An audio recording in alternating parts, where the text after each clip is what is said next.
Can passages in the Bible have more than one sense? Let's consider.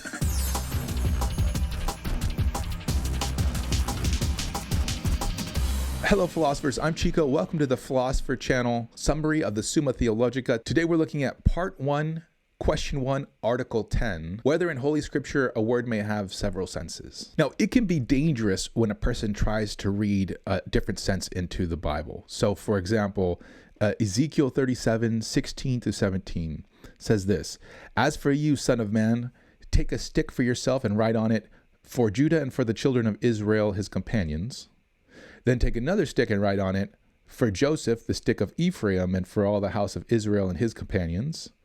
Then join them one to another for yourself into one stick, and they will become one in your hand." Now, quite literally, because it says later on in that chapter, that means that there's going to be a joining of the nations of Judah and the nations of Ephraim, right? The two people are going to be joined. That's what the stick means. And yet, some Mormons will argue that what this passage is also referring to is the Bible and the Book of Mormon. So the Book of Judah would be the Bible. The stick of Judah would be like the stick in a scroll. So it would be the Bible. And the stick of Ephraim would be like the Book of Mormon. And those two things would come together and become one thing. So they say this predicts the Book of Mormon. Of course, the problem with this is reading a spiritual sense into this passage is a logic that you can use for anything. You could say the Bible is the stick of Judah and Dianetics is the stick of Ephraim, and therefore the Bible predicts Dianetics. So this seems like a very dangerous way of arguing, saying that there's some special meaning apart from the literal meaning of the Bible. Should we say that there is only the literal meaning and that's it? Interestingly, Aquinas says no. Here is Aquinas' position.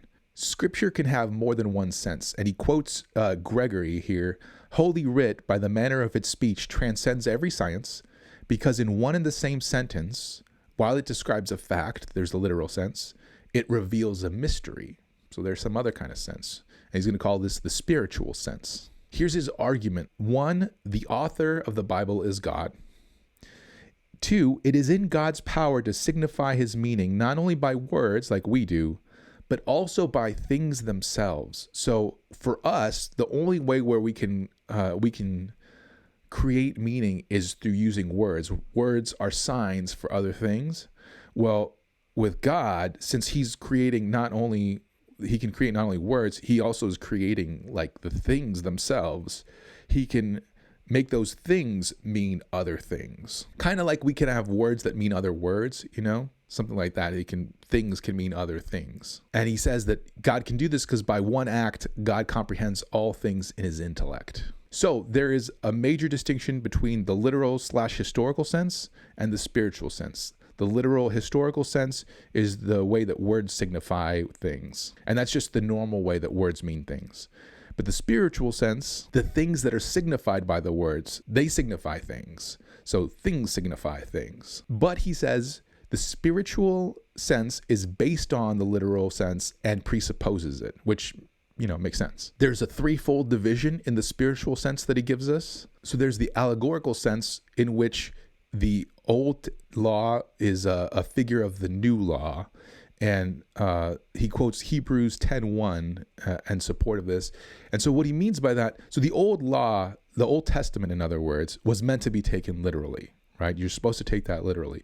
And yet the things that happened and the things that people were told to do were all just what we call types of the stuff that happens in the New Testament. So the biggest example is the Passover lamb, right?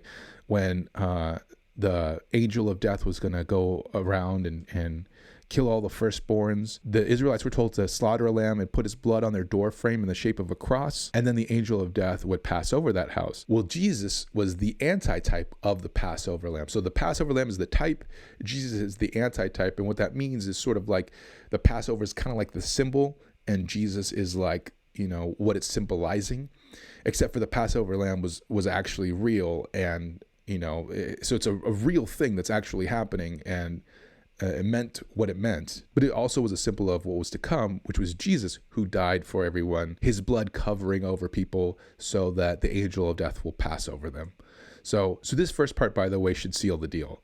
Should prove what Aquinas has to say, that Hebrews actually says that the Old Testament was a figure of the New Testament. Then Aquinas says that there is a moral sense, and this is when the life of Jesus and everything that Jesus did was sort of a type of what we were supposed to do. So like we're supposed to live our lives according to what Jesus did. So even though what Jesus did actually happened historically, it's still the case that there's this sense in which it was written for us to copy.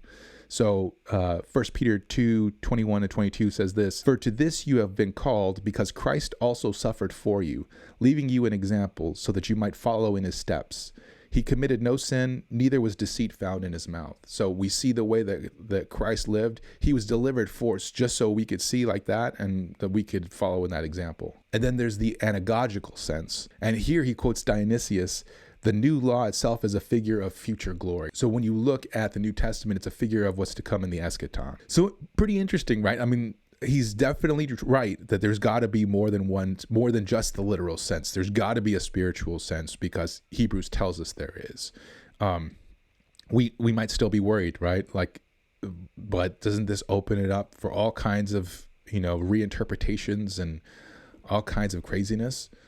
Let's look at some of the objections, and we'll get to the answers of those things. So objection 1 says, many different senses in one text produces confusion and deception and destroys all force of arguments. He says that no argument, but only fallacies can be deduced from a multiplicity of propositions. So in other words, there's, you multiply the different meanings, and then you're just going to get confusion. You're just asking for making fallacies instead of making arguments. The Bible ought to be able to state the truth without any fallacy. So in the Bible, there cannot be several senses to a word. Okay, pretty strong objection. Let's see what the reply is. His reply is that all the senses are not multiplied because one word has multiple literal meanings, because one word signifies multiple things, right? That would be confusion. We'd be like, what does this word mean? I don't know. It means all kinds of stuff. But because things are signifying other things, that's where the multiplication comes from. So let's see the reply. It says, all the senses are founded on the literal. So all the senses that we talked about in the spiritual, they're based on the literal. And it is only from the literal sense that an argument can be drawn. So if we're worried about, confusion in our arguments, there's no need to worry, because there's just the literal sense that we're taking our arguments from. And we don't have to worry about spiritual senses taking arguments from there. So he says there is no confusion, no equivocation or other multiplicity. And specifically, when we're talking about the Mormon argument that the Ezekiel passage proves that the Book of Mormon is a legitimate scripture, he would say, no, because it's not from the literal sense, right? You're taking the spiritual sense, not the literal sense. The literal sense is the only way that we can make the arguments from, because that's the only place where the arguments come from. So one thing we might worry about is, aren't we losing some stuff by cutting off spiritual sense and saying it's just the literal sense? Let's not, get any arguments from the spiritual sense. And he says, no, because anything that's necessary for the faith is in the literal sense. So you're not going to lose anything necessary for the faith. And that makes sense, right? If the Bible were trying to communicate that there was going to be a Book of Mormon, then it would come out straight and say so, because, that would be important. It wouldn't just hide it in a spiritual sense. So there's our answer to our worry. Isn't it the case that if we say that there's a spiritual sense, we could end up just making the Bible say whatever we want to, just by saying, well, here's the spiritual way to read it? No, because if it's not in the literal sense also, and it's necessary for the faith, then it's not legit. Here's objection 2. Augustine says that the Old Testament has a fourfold division as to history, etiology, analogy, and allegory, but these 4 seem altogether different from the 4 divisions that Aquinas talks about. So it's not fitting to explain the same word of the Bible according to the 4 different senses mentioned by Aquinas. And his response to this is, history, etiology, and analogy are all just subsets of the literal sense. It's history when you're just straightforward relating something, as Augustine goes on to talk about. It's etiology when you're looking for, etiology means the study of causes or origins. So it's etiology when a cause is assigned. And he gives as an example when Jesus tells why Moses said that you could divorce your wife because of the hardness of hearts and not because it was a good thing to do. And he says it's called analogy when you show that one scripture does not contradict another scripture. So those are three senses that Augustine talks about. The fourth one is allegory. And if you remember from what Aquinas said, allegory was one of the spiritual senses. Well, Aquinas says here, allegory is just standing for all the spiritual senses, basically, in this new taxonomy. And he points out that Hugh of St. Victor actually did the same thing, where he took the anagogical sense and subsumed that underneath the allegorical sense. So he says that's a legit move. Objection 3, there's also a parabolic sense. And by parabolic, he means a figurative sense. So language can be used figuratively, not just literally. And his example is when the Bible talks about God's right arm. When it talks about his right arm, it doesn't mean literally a right arm, right? It means that it's talking about his power, right? It's talking about his strength, or what Aquinas says, his operative power. Now, you would think he would take this sense and slide it into the spiritual senses, but no, he actually says this is the literal sense. He says, by words, things are signified properly and figuratively. So by properly, he means something like if we say Simon is a human, everything is straightforward there. There's no kind of figurative talk. But figuratively, if I say Simon is a rock, I don't mean he is actually a rock. I'm speaking figuratively in that sense. So parabolically. Then he says that which is figured, not the figure itself, is the literal sense. So this is a little bit confusing here. The problem, I think, is that we're using the word literal a little bit different than Aquinas is using it. So for example, if I were to say, you let the cat out of the bag, and you were to say to me, I don't even own a cat, I would say, well, you know what I mean, right? I'm not speaking literally of a cat. That use of literally, that's not the way he's using the word. Instead, the literal sense is what is signified by the words. So the words are a sign for something. So what is let the cat out of a bag a sign for? It's a sign for revealing something that was supposed to be secret. And that's what he means by a literal sense. So I think when he says proper, he means what we mean by literal, a proper sense of the term. And then figurative, he means what we mean by figurative. But literal, he means whatever it is that, is actually communicated when you say something with those words. What are those words a sign for, whether they're used figuratively or properly. And he makes an argument that this is so because nothing that is false can underlie the literal sense of the Bible. So I think this makes a lot more sense of what he's talking about.